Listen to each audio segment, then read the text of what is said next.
Hello student, myself Rinku Rajput and CNC and automation की continuous classes series में आप सभी का स्वागत है। ये क्लास नंबर हमारा 4th है। इससे पहले हमारी 3 क्लासेज ऑलरेडी हो चुकी हैं। इससे पहले की क्लासेज में मैंने आपको बताया था कि NC मशीन क्या होती है, CNC मशीन क्या होती है and advantage and disadvantage of CNC and NC machine और main component of CNC machine and NC machine. तो ये कंटिन्यूसली क्लासेज की 4th सीरीज है। तो इसमें आज हम पढ़ेंगे प्रॉपर्टीज ऑफ NC मशीन। देखिए, जो CNC मशीन और NC मशीन दोनों एक ही है, बस CNC मशीन क्या है, it is the modified form of NC machine, यानी NC मशीन का विस्तृत रूप, आधुनिक रूप को ही हम CNC मशीन कहते हैं। तो इनकी जो प्रॉपर्टी होती हैं वो भी लगभग सेम ही रहती है। जैसे मैं पहली प्रॉपर्टी की बात करता हूँ। पहली प्रॉपर्टी क्या है, एक से अधिक पार्ट प्रोग्राम का संचालन किया जा सकता है। यानी CNC मशीन पे क्या है, मैं एक साथ एक ही मशीन पे कई सारे पार्ट प्रोग्राम कर सकता हूँ। जैसे मैंने एक पार्ट प्रोग्राम बनाया आपका फेसिंग का, तो CNC मशीन क्या करेगी, उस वर्क पीस की फेसिंग करेगी। अब दूसरा मैंने पार्ट प्रोग्राम बनाया थ्रेडिंग का या ड्रिलिंग का, CNC मशीन को मैं वो प्रोग्राम अप्लाई करवा दूंगा या दे दूंगा, जिससे कि अब CNC मशीन क्या करेगी, मेरा ड्रिलिंग और थ्रेडिंग का ऑपरेशन करेगी। यानी एक ही, इसका कहने का तात्पर्य ये है कि एक ही मशीन पर हम विभिन्न ऑपरेशन, क्रियाएं या प्रक्रम या प्रोसेस करा सकते हैं। नेक्स्ट है प्रोग्राम इनपुट के डिफरेंट मेथड। यानी जो CNC मशीन होती है, जब हम उस पर इनपुट देते हैं तो इसके डिफरेंट मेथड यानी डिफरेंट तरीक़ों से हम उसे इनपुट प्रदान कर सकते हैं। नेक्स्ट है सेटअप के लिए पोजीशन की सुविधा। यानी जो आपकी CNC मशीन होती है, इसमें आप वर्क पीस और टूल को आसानी से सेटअप कर सकते हो और उसे निकाल सकते हो। यानी टूल को आसानी से एडजस्ट कर सकते हो कि मुझे टूल और वर्क पीस किस पोजीशन में रखना है। जबकि NC मशीन में ऐसा नहीं होता। उसमें एक बार अगर आपका वर्क पीस फिक्स हो गया तो उसे फिक्स रहेगा। जबकि CNC मशीन में आपका वर्क पीस और टूल को आप क्या कर सकते हो, एडजस्टमेंट या दूसरी पोजीशन में लगा सकते हो। नेक्स्ट है आपका गति को कंट्रोल करना। की नहीं है, ये को है। गति को कंट्रोल करना। गति CNC मशीन में क्या है, जो आपका कोई ऑपरेशन कर रही हो, जैसे RPM, और आपका जो टूल चल रहा है, जो चक है आपका, चक पे जो वर्क पीस लगा है वो चल रहा है आपका 100 RPM पे, तो आप उसे 10 RPM पे आसानी से कर सकते हो। और टूल आपका ऑपरेशन कर रहा है, जैसे फॉर एग्जांपल मैं बात करूं, आपका 10 सेंटीमीटर का एक होल को टूल 1 मिनट में करता है। आप चाहते हो कि जो मेरा होल है वो आधे सेकंड में हो, यानी 30 सेकंड में हो, आधी मिनट यानी 30 सेकंड में हो, तो आप क्या करोगे, टूल की जो गति है उसे आप क्या कर सकते हो, एडजस्ट कर सकते हो। नेक्स्ट है प्रोडक्शन रेट को इंक्रीज करना। क्योंकि CNC मशीन है, क्योंकि इसमें जितने भी वर्क होते हैं, ऑपरेशन होते हैं, वो ऑटोमेटिकली होते हैं। तो इससे क्या, जो मेरी प्रोडक्शन रेट है, यानी प्रोडक्ट बनने की कैपेबिलिटी, यानी पर मिनट या पर आवर मेरे कितने प्रोडक्ट प्रोड्यूस हो रहे हैं, उनकी रेट क्या हो जाती है, इंक्रीज हो जाती है। नेक्स्ट है प्रोडक्ट की क्वालिटी को इम्प्रूव करना। क्योंकि इसमें मैनुअली काम तो होता नहीं है, सारा काम क्या रहता है, मशीनों के द्वारा ऑटोमेटिक। जैसे अगर मुझे गियर बनाना है, और मैं उसकी गियर की बात करूँ तो जो उसका डायमीटर है 10 mm का, तो मैं कंप्यूटर के द्वारा मशीन को 10 mm का इनपुट दूंगा, और जो मुझे प्रोडक्ट मिलेगा, गियर मिलेगा, उसका डायमीटर बिल्कुल एक्यूरेट 10 mm का होगा। यानी उससे क्या है, जो प्रोडक्ट की क्वालिटी होती है, डिज़ाइन की क्वालिटी, मटेरियल की क्वालिटी, वो क्या हो जाती है, इम्प्रूव हो जाती है। ये है हमारे प्रॉपर्टीज ऑफ CNC समय। उसके अकॉर्डिंग आप और भी कुछ लिख सकते हो, ठीक है। जैसे सेफ्टी, आपकी सेफ्टी प्रोवाइड कराती है, और डिज़ाइन को हम आसानी से एडजस्ट कर सकते हैं। नेक्स्ट टॉपिक है आपका CNC के सिद्धांत। बेसिकली जो सीएनसी के सिद्धांत हैं आपके 2 टाइप्स के होते हैं। पहला है बेसिक लेंथ यूनिट यानी BLU, इसे बाइनरी डिजिट के नाम से भी जाना जाता है। यह मशीन टूल की अक्ष के सापेक्ष गति तथा मशीन टूल की स्थिति को प्रदर्शित करता है। कहने का मतलब ये है, जो इसमें जो आपका मशीन का टूल होगा वो आपका एक ही एक्सिस में गति करेगा। अगर मेरा वर्क पीस एक्स एक्सिस में रखा है तो टूल को भी जो मोशन करना पड़ेगा वो कौन सी एक्सिस में करना पड़ेगा, एक्स एक्सिस में। ऐसे नहीं है कि मैं उस टूल को वाई एक्सिस या अदर एक्सिस में मोशन करा सकूं। इसमें जो आपका टूल होगा एक ही बार में सिर्फ एक ही डायरेक्शन में क्या करेगा, मूव करेगा। जैसे मैंने स्टार्ट कर दी CNC मशीन, तो अगर टूल को मैंने पहले से फिक्स कर लिया कि मुझे टूल को मूवमेंट करा रहा है एक्स एक्सिस में, टूल का मूवमेंट कौन सी एक्सिस में कराना है, एक्स एक्सिस में।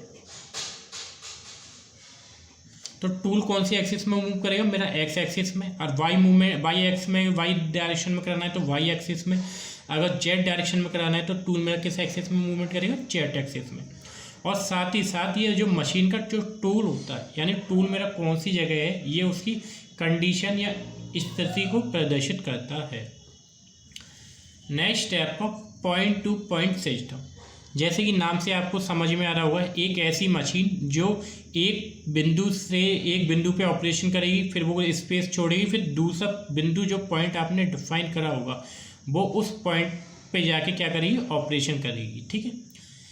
इस सिस्टम में मशीन टूल एक पॉइंट से दूसरे पॉइंट या वर्क पीस एक पॉइंट से दूसरे पॉइंट पर घूमता रहता है। बेसिक लेंथ यूनिट में क्या था, आपका ओनली मशीन टूल क्या कर रहा था, रन कर रहा था।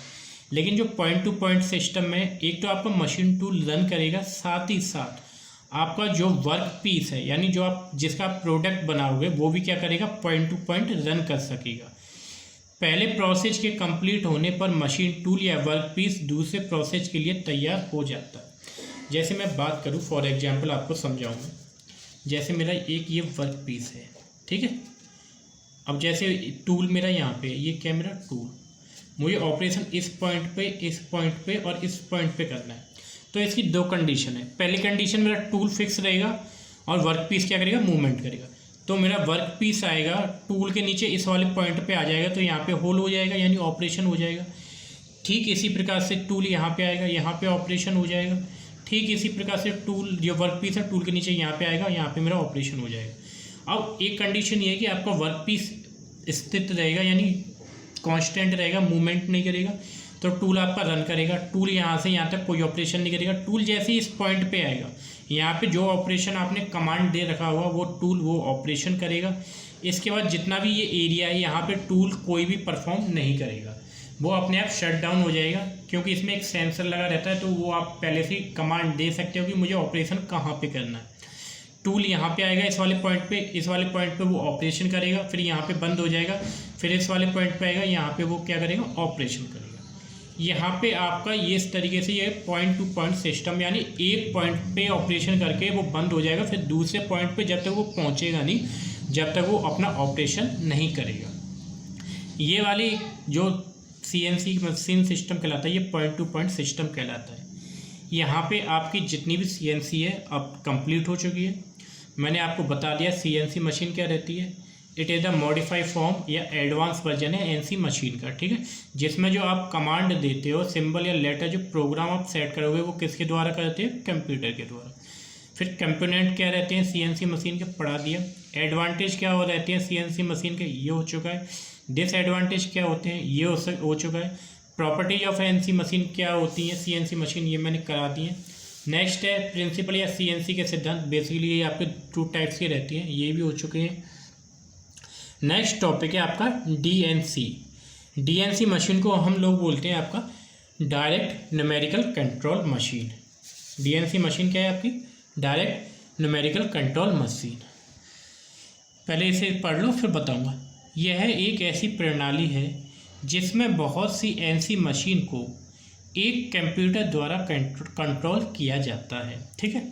यानी इसमें जो NC मशीन है वो बहुत ही आपकी एक से अधिक संख्या में होंगी। 10 भी हो सकती है, 5 भी, 500, 1000, 200, 300, कितनी भी हो सकती है। लेकिन उन्हें ऑपरेट कौन करेगा, एक आपका कंप्यूटर करेगा, ठीक है। और उस कंप्यूटर को हम कहते हैं सेंट्रल कंप्यूटर। क्या कहते हैं, सेंट्रल कंप्यूटर। जैसे हम सेंट्रल कंप्यूटर कहते हैं जिससे सीधे जुड़कर प्रोडक्शन प्रोसेस की क्रिया की जाती है। यानी जो अगर आप सेंट्रल कंप्यूटर से नहीं जुड़े होंगे तो आप अपनी जो मशीन है उस पर आप परफॉर्म या ऑपरेशन नहीं कर सकते। प्रोसेस की क्रिया की जाती है, वो उस मशीन को हम डीएनसी मशीन कहते हैं, ठीक है। जैसे मैं इसका आपको एक एग्जांपल दे रहा हूँ। जैसे आपके आगरा है, आगरा में एसबीआई के डिफरेंट ब्रांचेस हैं और उनका एक मेन ब्रांच है आपका छिपटोला में एमजी रोड पे। जब छिपटोला का जो मेन सर्वर है आपका वो रन कर रहा है, वही अगर आपका रन कर रहा है वही वो आपका जो सर्वर है वो कहाँ पे, जो आपकी डिफरेंट एरिया में जो आपकी ब्रांच है वहाँ पे सर्वर को प्रोवाइड कराएगा। अगर आप यानी वहाँ पे जो छिपटोला वाली जो मेन ब्रांच है वो क्या कहलाएगा, सेंट्रल कंप्यूटर। और जो आपके जो मशीन है जहाँ पे आपका ऑपरेशन कर रहा है वो आपकी ब्रांचेस कहलाएंगी, ठीक है। अब जैसे मैं बात करूँ, अगर मेरा छिपटोला जो मेन ब्रांच है सेंट्रल कंप्यूटर है और उसका सर्वर डाउन हो जाता है तो आप देखोगे जितनी भी ब्रांचेस होंगी उस एरिया की, उन सभी एरिया की ब्रांचेस का जो सर्वर क्या हो जाएगा, ब्रेक हो जाएगा वहाँ पे, यानी काम नहीं हो पाएगा। सेम यही प्रोसेस आपका डीएनसी यानी डायरेक्ट न्यूमेरिकल कंट्रोल मशीन में रहता है। इसमें कई सारी एनसी मशीनें यानी न्यूमेरिकल कंट्रोल मशीनें वो आपकी किससे जुड़ी रहती हैं, एक सेंट्रल कंप्यूटर से। और सेंट्रल कंप्यूटर ही आपका कमांड या प्रोसेस देता है कि आपको ऑपरेशन कौन सा करना है और कौन सा नहीं करना है। यह सेंट्रल कंप्यूटर मशीन टूल की मांग पर निर्देश प्रदान करने के लिए डिजाइन किया जाता है। यानी जो सेंट्रल कंप्यूटर है, जैसे मशीन टूल होगा, मशीन टूल कहेगा कि ये मुझे ये डिज़ाइन चाहिए, यानी फीडबैक, इस डीएनसी मशीन में एक आपका फीडबैक इक्विपमेंट लगा हुआ, तो टूल जो आपका टूल है मशीन टूल वो कहेगा कि मुझे इस तरीके की डिज़ाइन चाहिए, तो वो जो आपका फीडबैक सिस्टम है वो अपनी बात कहाँ तक पहुँचाएगा, सेंट्रल कंप्यूटर तक। और सेंट्रल कंप्यूटर आपकी डिज़ाइन को क्या करेगा, क्रिएट करेगा या उसमें मॉडिफाई करेगा, ठीक है। जैसे सेंट्रल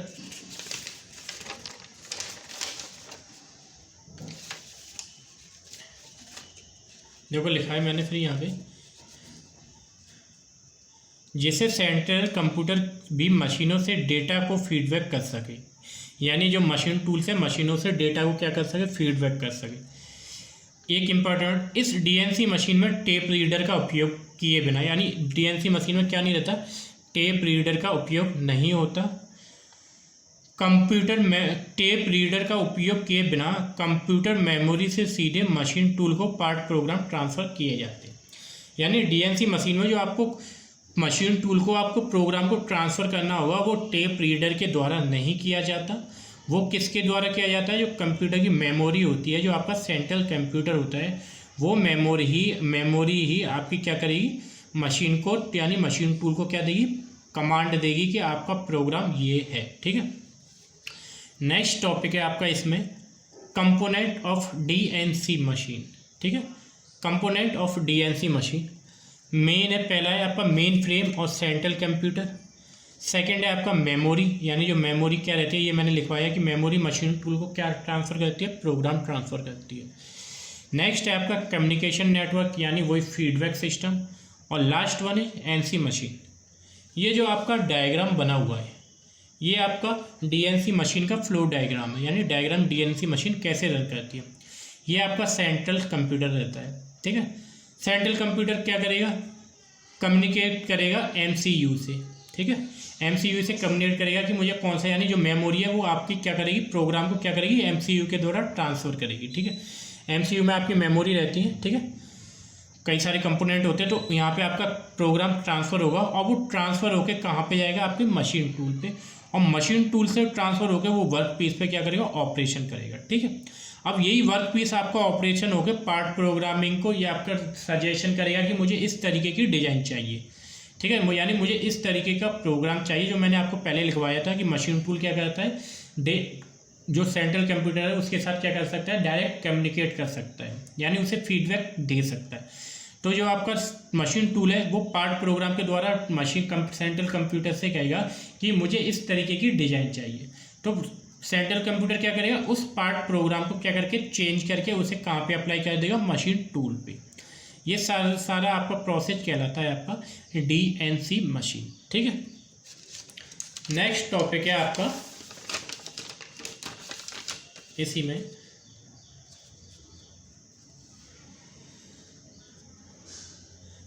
एडवांटेज ऑफ डीएनसी। ठीक है, एडवांटेज ऑफ डीएनसी। डीएनसी पहला कौन सा है? डीएनसी में टेप रीडर नहीं होता। टेप रीड जो कि एनसी सिस्टम का सबसे कमज़ोर कंपोनेंट है। टेप रीडर क्या रहता है? काफ़ी फ्लेक्सिबल यानी लचीला कंपोनेंट रहता है जो आसानी से क्या हो जाता है? ख़राब हो जाता है। जबकि सीएनसी मशीन में अगर टेप रीडर नहीं होगा तो उसे कंपोनेंट ख़राब नहीं होंगे। ठीक है, दूसरा है पूरे मशीन शॉप पर कंट्रोल रखना संभव है।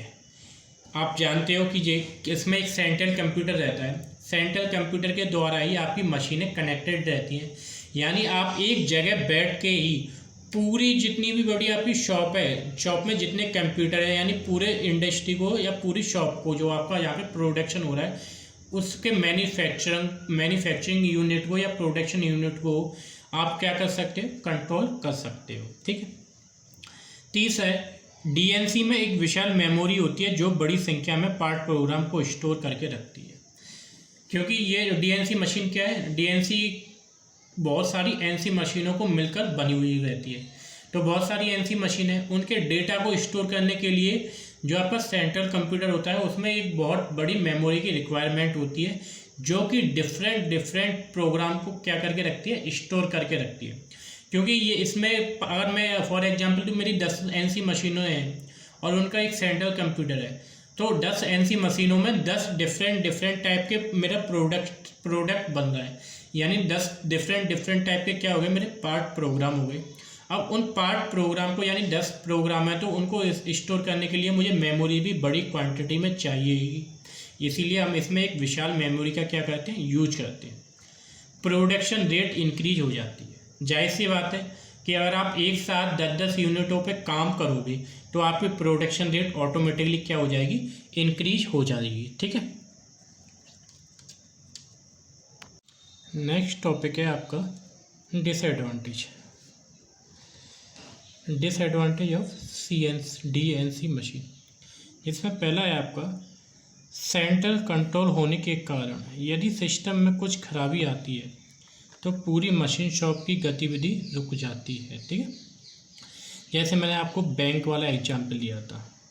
जैसे अगर एक यूनिट से आपकी 10 यूनिट कनेक्टेड है, जो मेन यूनिट है यानी सेंट्रल कंप्यूटर, अगर उसमें कुछ खराबी आएगी तो वो खराबी पूरी की पूरी आपकी 10 यूनिट के जो प्रोडक्शन रेट है, जो काम करने की उनकी गति है, उसे क्या करेगी? प्रभावित करेगी। ठीक है, जैसे वही बैंक में अगर मेन ब्रांच के आपके सर्वर आपके हैक हो जाए तो आप देखोगे जो आप ये छिपटोला की जो एसबीआई की मेन ब्रांच है अगर उसका सर्वर हैक हो जाए यानी सर्वर नहीं आ रहा है तो आप देखोगे जो आपके अदर एरिया में जो एसबीआई की शाखाएँ हैं, ब्रांचेस हैं, वहाँ पे भी आपका सर्वर नहीं आएगा, जिससे क्या है उनके काम करने की जो गति है वो क्या हो जाएगी? प्रभावित हो जाएगी।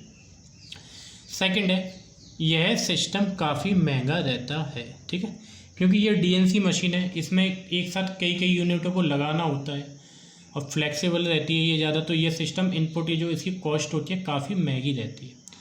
Third one highly skilled labour की रिक्वायरमेंट होती है, यानी इस पर जो मुझे वर्कर लगाना हुआ जो लेबर होगी वो पढ़ी लिखी होनी चाहिए। ये नहीं कि मैं बाहर से किसी बंदे को लेके आऊँ और उससे बोल दूँ यहाँ पे खड़ा हो जा और ये काम दे, तो इसमें नहीं हो सकता। इसमें सिर्फ जो आपका इस लेबर होगी वो कैसे रहेगी? स्किल्ड। उसे सबसे पहले ट्रेनिंग मिली होनी चाहिए कि ये सीएनसी मशीन डीएनसी मशीन कैसे वर्क करती है, तो उसमें भी लेबर को ट्रेनिंग देने में काफ़ी खर्चा रहता है, ये भी इसका एक डिसएडवांटेज है। ठीक है, नेक्स्ट है आपका टाइप ऑफ डीएनसी मशीन। ठीक है, बेसिकली ये आपकी 2 टाइप की रहती हैं। पहली है behind the tape reader system, BTR। Second है आपकी स्पेशलाइज्ड MCU। ठीक है, अब पहले को पढ़ते हैं। इस सिस्टम में कंप्यूटर एक कंटिन्यूस एनसी नियंत्रक यूनिट से जुड़ा रहता है। ठीक है, जो कंप्यूटर होता है वो किससे जुड़ा रहता है? यानी कंटिन्यूस एनसी सिस्टम से जुड़ा रहता है। यह इकाई कंप्यूटर से निर्देश के ब्लॉक प्राप्त करने और उन्हें मशीन संचालन में बदलने के लिए 2 बफर नियुक्त करती है। ठीक है, पहले बफर को डेटा मिल रहा होता है तथा दूसरे मशीन टूल को कंट्रोल करता है। ठीक है, देखो समझो इसे। इसमें जो आपका कंप्यूटर होता है वो किससे जोड़ा रहता है? कंट्रोल यानी कंटिन्यूसली, एनसी यानी न्यूमेरिकल कंट्रोल यूनिट से जोड़ा रहता है। उसका मेन काम क्या रहता है? ब्लॉक को प्राप्त करना। यह इकाई कंप्यूटर से यानी कंप्यूटर में कौन कौन से ब्लॉक हैं यानी निर्देश क्या क्या हैं उन्हें प्राप्त करके उनके 2 ब्लॉक बनाना। ठीक है, 2 बफर यानी 2 बफर क्या रहता है? अस्थाई मेमोरी। ठीक है, मैंने आपको डेटा बफर पहले पढ़ा चुका है। तो 2 बफर नियुक्त करती है ये। पहला जो इसका बफर होता है वो क्या करता है? डेटा जो मिल रहा रहता है उसे स्टोर करता है, और दूसरा जो बफर रहता है वो मशीन टूल को क्या करता है? कंट्रोल करता है। ये क्या कहलाता है? आपका behind the tape reader system. ठीक है, नेक्स्ट है आपका स्पेशलाइज MCU। स्पेशलाइज यानी मेमोरी कंट्रोल यूनिट। इस मशीन में एक विशेष यूनिट होती है जो मशीन टूल और कंप्यूटर के बीच कम्युनिकेट के लिए बनाई जाती है। स्पेशलाइज यानी विशिष्ट MCU की में क्या रहता है? एक विशेष यूनिट यानी एक विशेष इकाई रहती है जो कि आपके मशीन टूल और सेंट्रल कंप्यूटर के बीच क्या करती है? कम्युनिकेशन का कार्य करती है। जैसे अगर टूल को कोई रिक्वायरमेंट है, वो कहेगा टूल की इसकी ये डिज़ाइन ख़राब है, तो वो आपका कंप्यूटर तक कैसे आपका अपनी बात पहुंचाएगा? तो उसके लिए क्या यूज होती है?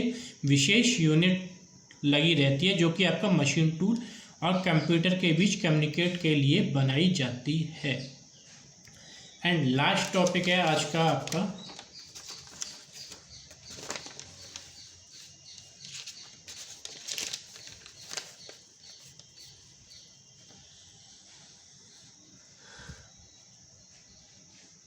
Difference between CNC machine and DNC machine. Very very important.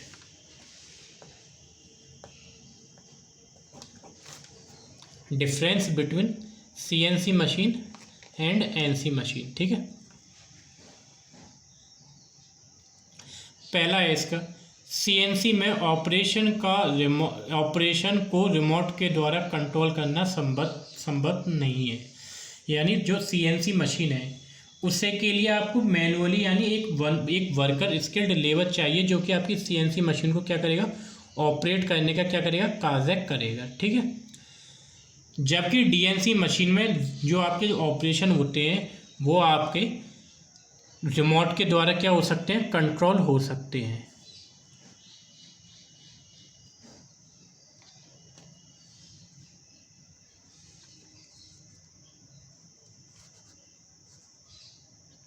Next है आपका DNC मशीन का जो CNC होती है वो मशीन का एक अभिन्न अंग होती है। यानी जो आपकी मशीन है पूरी CNC मशीन वो पूरी एक कंबाइंड यूनिट होती है। ठीक है, आप और उसी में जो आपका कंप्यूटर आपका लगा रहता है जो कि उस मशीन का एक मेन कंपोनेंट होता है। जबकि DNC मशीन का अभिन्न अंग नहीं होती। DNC में क्या रहता है? आपकी जो मशीन होती है जो प्रोडक्शन बनाती है वो बाहर कहीं लगी रहती है और वो एक कंप्यूटर के द्वारा कंट्रोल की जाती है। इसलिए जो आपका DNC सिस्टम होता है वो मशीन का मेन कंपोनेंट नहीं होता। नेक्स्ट है यह एक NC मशीन को कंट्रोल करती है। जो CNC है आपकी उसमें केवल एक NC मशीन होती है। ठीक है, यानी वो सिर्फ ओनली केवल 1 NC मशीन को क्या करेगी? कंट्रोल कर सकती है। जबकि जो आपकी DNC मशीन है, DNC मशीन क्या रहती है? एक या एक से अधिक NC मशीनों को कंट्रोल करती है। जो उन्हें कंट्रोल करता है उस सिस्टम को हम बोलते हैं सेंट्रल कंप्यूटर। ठीक है, नेक्स्ट है CNC में मशीन नम्य होती है। नम्य का मतलब यानी सॉफ्ट यानी फ्लेक्सिबल होती है। उसकी डिज़ाइन को आप आसानी से चेंज कर सकते हो। ठीक है, और जस्ट अपोजिट DNC मशीनें कम नम्य होती हैं। ठीक है, कम नम्य होती हैं। नेक्स्ट है CNC में प्रोग्रामिंग कम कुशल ऑपरेटर द्वारा की जाती है। जो आपकी CNC मशीन होती है उसमें जो आपकी प्रोग्रामिंग होती है वो कैसे की जाती है? कम कुशल ऑपरेटर के द्वारा की जाती है। जबकि DNC में जो प्रोग्रामिंग होती है वो अधिक कुशल यानी हाईली स्किल्ड ऑपरेटर के द्वारा की जाती है।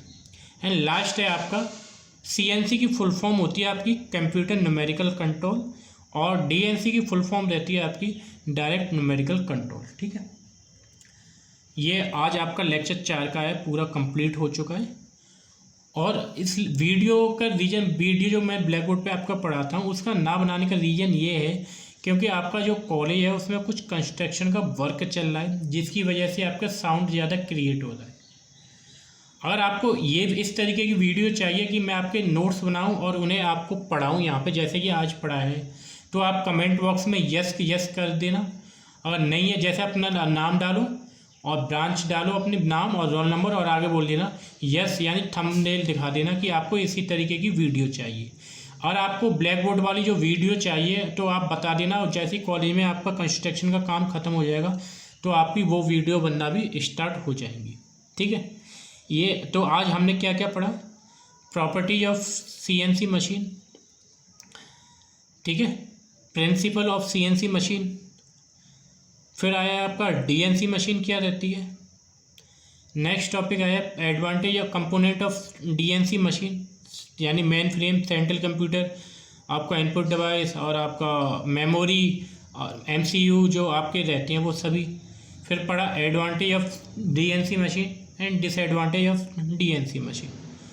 फिर एक आपका टॉपिक था टाइप ऑफ DNC मशीन, यानी टाइप आपके 2 टाइप्स की रहती हैं, ठीक, BTR रहती है और आपकी स्पेशलाइज्ड MCU रहती है। और नेक्स्ट है आपका डिफरेंस बिटवीन CNC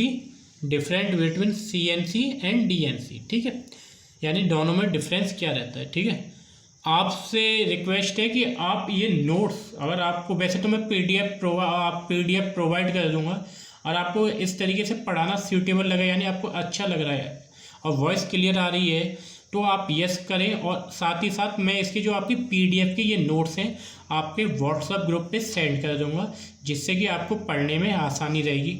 आप चाहे तो उनका इस डाउनलोड करके आप अपने आप हैंड रिटन नोट्स बना सकते हैं, चाहे फिर आप प्रिंट निकाल के उनकी स्टडी कर सकते हैं। ठीक है, आज के लिए इतना ही, धन्यवाद।